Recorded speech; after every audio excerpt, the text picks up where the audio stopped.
Are you too busy, too stressed out, unhealthy? Then this is the place for you.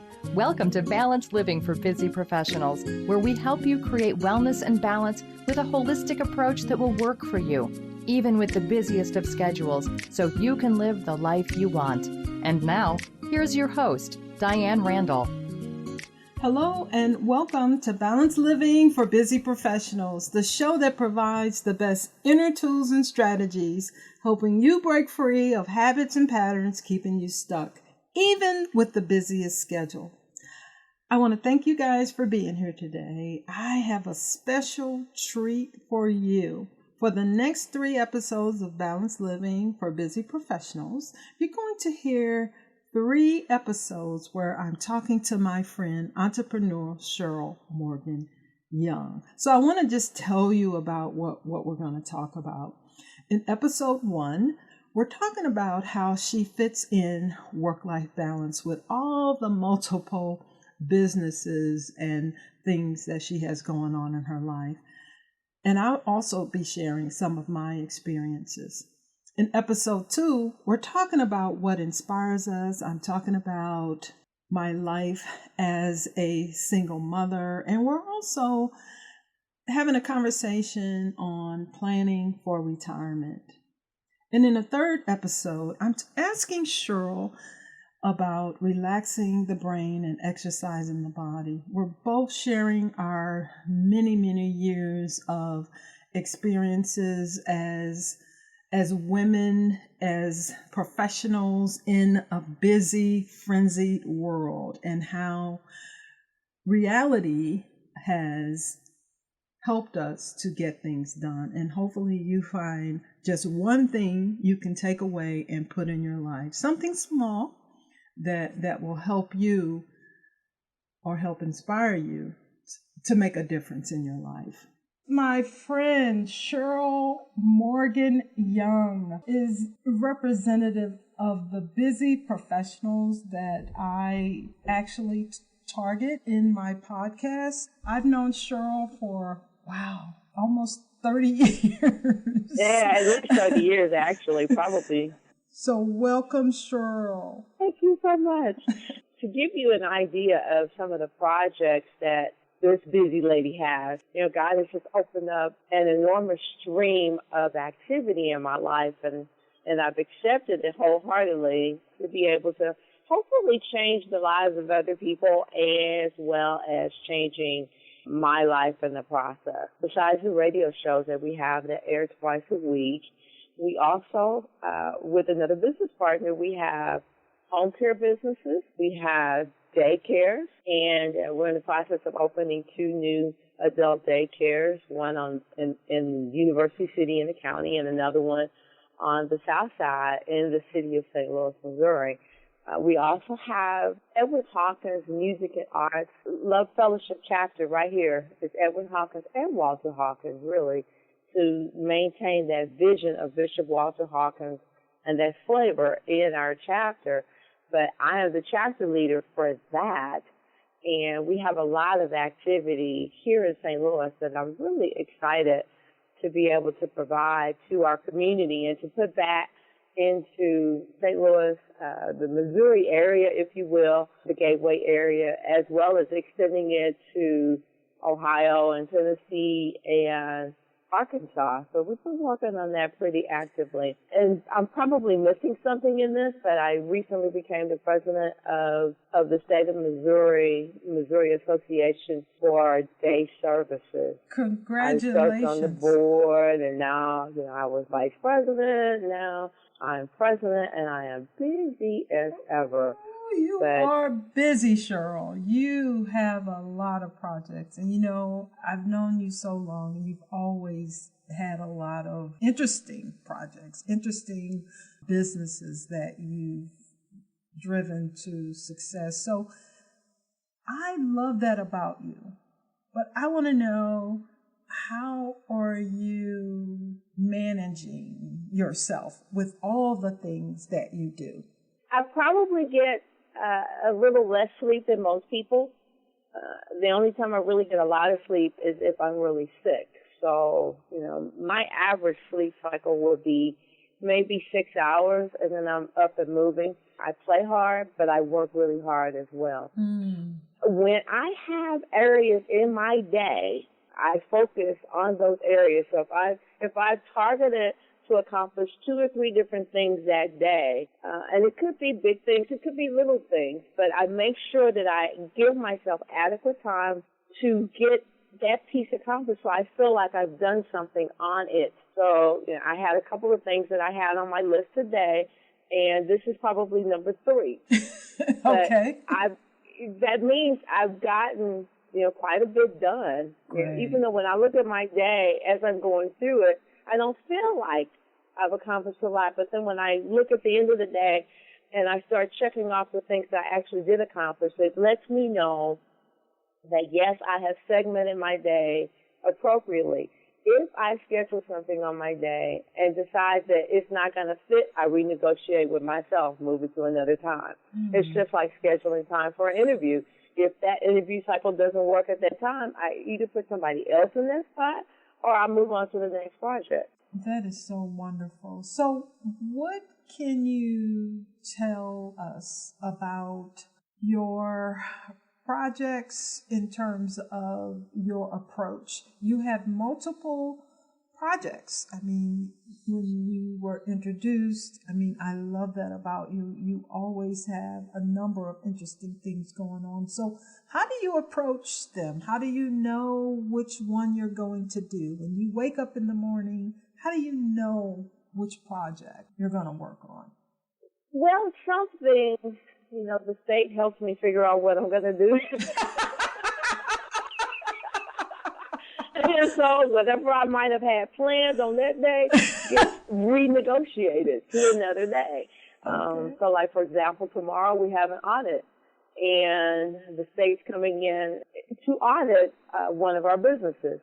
And so that means I've allocated all of the tomorrow dedicated just for that. I'm not going to put anything else on that day during my working hours except for the audit, because I know it's going to take 5 to 6 hours to start the process, not to finish it, just to start the process of the examination.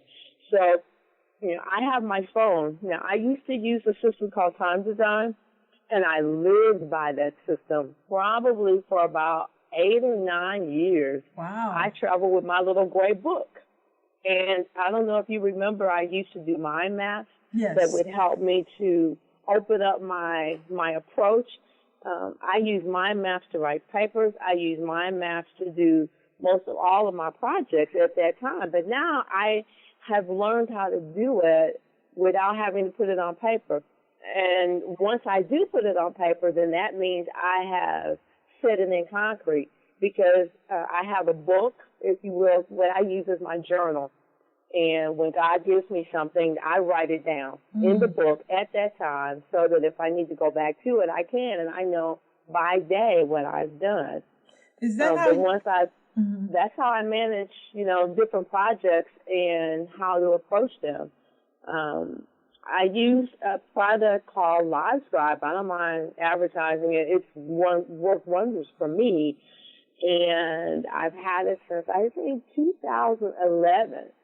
Because I used to journal on paper. So now with LiveScribe, I can just kind of take notes. I write songs, I take minutes, I record meetings and things like that, because I have so many things going on. I can just put my pen on the notebook during the time that I was taking that note, and it will play back what was going on at that time if I need clarity. I like that. Yes. It's called LiveScribe. And now they have it's like a smart Echo pen, and they have where you can actually take your notes and it goes immediately to your cloud via Wi-Fi. So I think the greatest amount of memory that it has is 8 gig, and I'm still working. I've got 3 active notebooks, and I haven't filled up 8 gig yet. So Cheryl, tell us about your support system with all of your businesses. I know it sounds like you are busy every day and all day, but tell us how you are supported with all the things that you have to do. Well, between my husband and our business partner and myself for the daycare and home care businesses, we support each other. So we each have pieces of the business that is, specifically us, and we pull our own rope because that's where our strength is. Mm-hmm. So, while his strength may be in all of the vehicles and supporting the financial piece of the daycare, our other business partner does a lot with marketing, and we also have a marketing person that we have on staff, but she does a lot with marketing. She does a lot with logistics management, transportation management.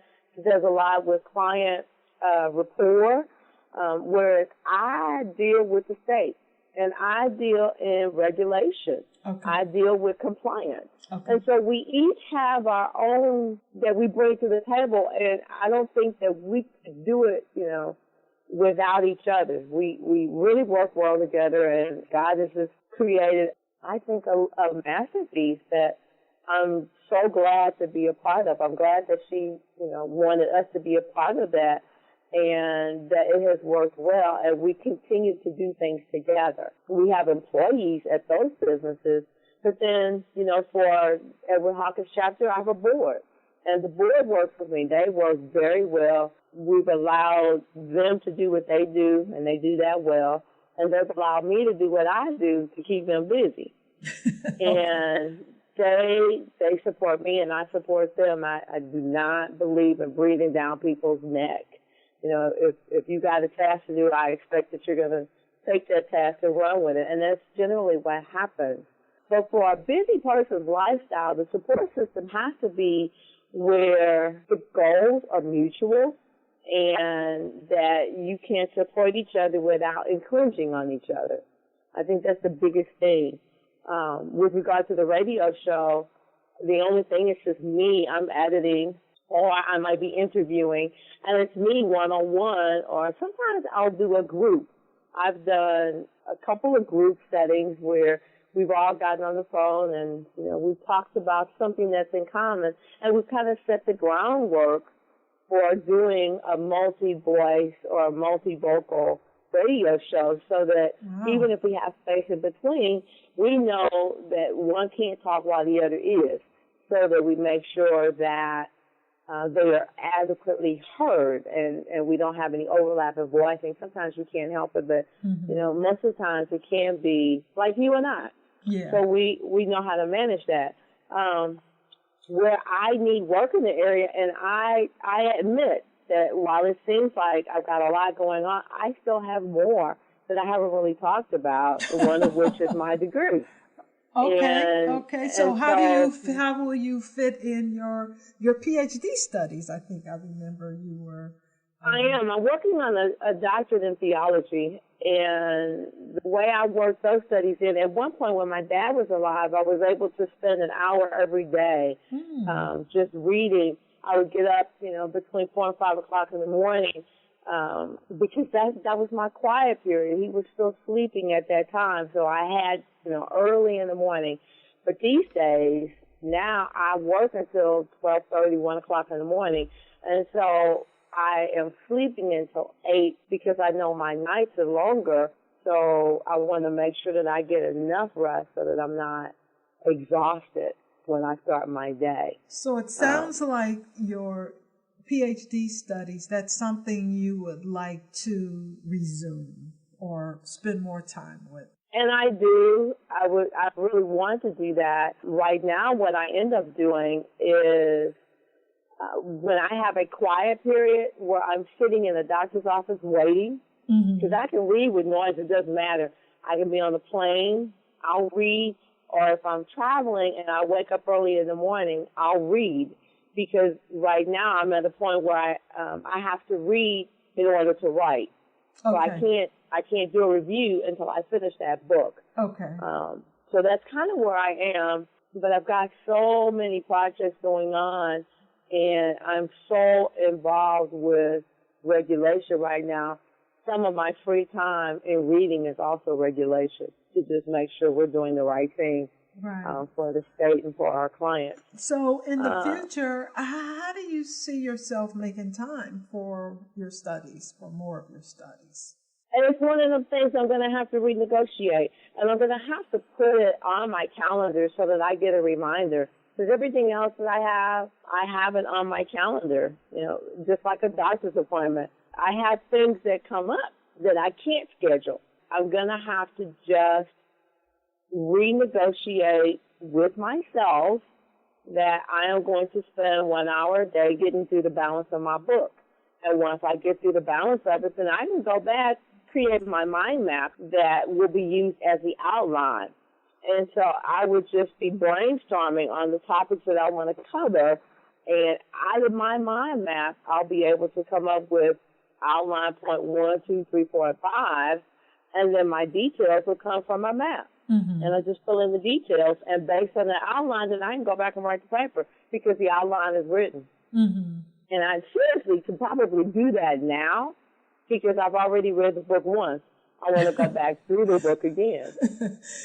I don't know about you, but I don't remember, if I read a book, unless I apply what I learned at that moment, there is no going back, especially if it's something for education. Yeah. So not only are you able to handle all these businesses, it sounds like you have a great memory. That's what I love about technology today. I am able to have bells go off, reminders. If I have things to do, I can just set all these things up, and I am never late for anything. So my time management has really, really improved over the years. That's great. Yeah. But I don't think I've ever known you to have a time management issue because I think even when you were raising children, you had all of those things going on, Diane, at the same time. Plus, you were going back and forth to California at the same time. Yeah, you're right. You're right. I did. One of the things I've always said my whole life, I do what in the past, I'd say I do what I have to do because, there are certain things you have to do as a mother, with the kids, with the home, with the family. But even in my life today, I use all those things I learned raising my kids, especially when I was working on my master's and flying from Chicago to Santa Monica for 2 years. I focused. It was like if I got through raising those children, it was exciting going back and forth because it was more, it was something I wanted to do, and it was also easy. Easy when I say I made that choice, and going back and forth, it was just no stress, no pressure. It was just something that I wanted to do and enjoyed doing. I want to thank you for listening to episode 1 of 3 episodes of Balanced Living for Busy Professionals in my conversations with Cheryl. In episode 2, you'll hear us talk about what inspires us, how I've balanced my life, and I'll share experiences as a working single mother, and we'll also talk about planning for retirement. Links to Cheryl's website and radio show will be in the show notes of each episode. So stay tuned for episode 2. And if you found something of value from this episode of Balanced Living for Busy Professionals, find 2 people in your life to share it with. Take their phones, computer, iPad, whatever digital device they may have, and just show them how to subscribe to the podcast, or go to my website, Balanced Living for Busy Professionals, and subscribe to Twitter, subscribe to TuneIn, to Google Play, any of the subscriber providers that will allow you to listen to the show. Or you can leave a voicemail or comment on the podcast page, or just send me an email and I'll respond. I want you to be a part of the Balanced Living for Busy Professionals community. Thank you for listening. This episode has been brought to you by Balanced Living for Busy Professionals podcast and Let's Talk with Cheryl's radio show on WESL Radio. Thank you for listening to Balanced Living for Busy Professionals. This podcast is sponsored by DianeRandallConsults.com. If you like this show, the best way to support it is by leaving 5-star feedback on iTunes. And please, feel free to email your questions, comments, and suggestions to feedback@DianeRandallConsults.com. Until next week, namaste.